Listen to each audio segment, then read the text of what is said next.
Hello everyone, welcome to the video. I hope you guys enjoy. Let's get right into it. Growing up in Florida, I remember a lot of massive thunderstorms, particularly when I was around 9 years old.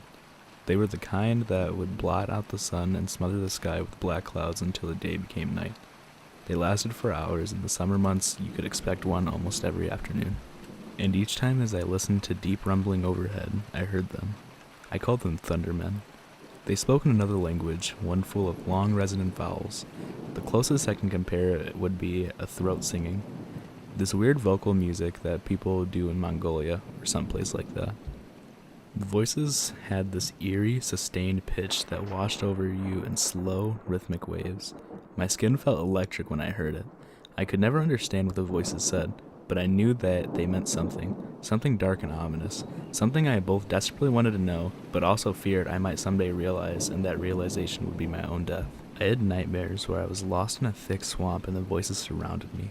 They were so loud I felt the sound waves pressing on my body, dragging me down into a thick black mud.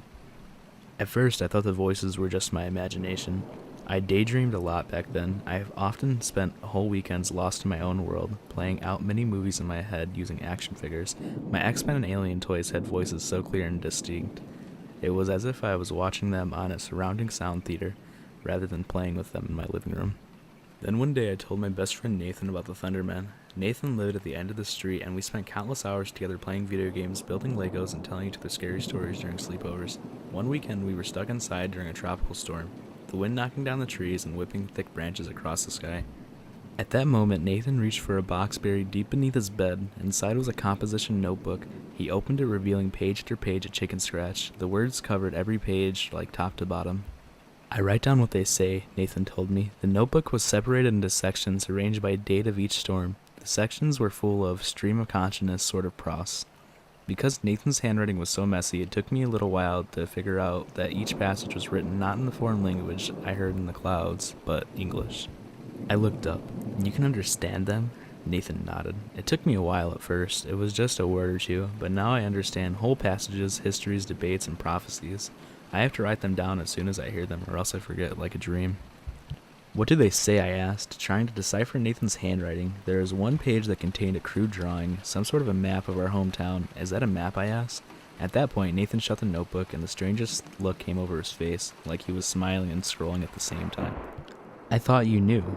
"Knew what?" "They told me not to tell you," Nathan said.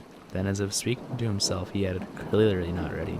"I am ready. I have been hearing these things for months, years. How am I not ready?" But that was all Nathan would say on the matter. He put the notebook back in the box under his bed. Every time I saw Nathan over the next 3 months, I brought it up. I asked. I begged. I lied and told him I could understand the Thundermen, but he saw through all my desperation. I even tried to steal the notebook once, but he moved it to someplace else. Nathan stopped hanging out with me after that. He told me I was being childish and stupid and to never speak with the Thundermen again. I told him I was not trying to, but the mystery was so strong. I just had to know. I fucking had to. The last time I saw Nathan, he was biking down our street. It was a gray, late afternoon in August, and the sky was already soupy with stormy clouds. I wanted to call out to him, but I knew he'd just ignore me. I wish I had anyway. A few days later, I found out Nathan was missing. Apparently, I was one of the last people to see him ever. I told the police about the bike ride down our street that afternoon, but I did not tell him what I saw in the basket in front of Nathan's bike. It was his composition notebook. They never found Nathan. Most people in the hometown believed in a local child molester kidnapped and murdered him, but the suspect died before he could make any confession, and no evidence was ever found linking him to Nathan's disappearance. The case remains open to this day, though it's grown very, very cold.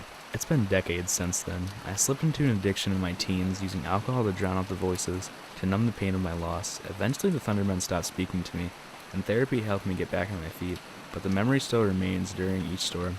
So I moved to Los Angeles to clear the country of my hometown. It helps that Southern California almost never gets rain, though when I hear the occasional thunder crack these days, it gives me a great relief that no voices accompany it. But recently I've been having nightmares again.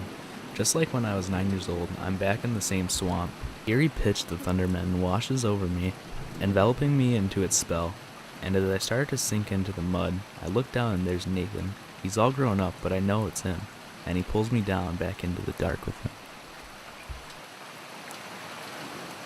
Everyone, I hope you guys enjoyed that story, and I'm sorry it's a little bit shorter, but I had to upload something and I was kind of like busy right now, and you might have heard a TV in the background, and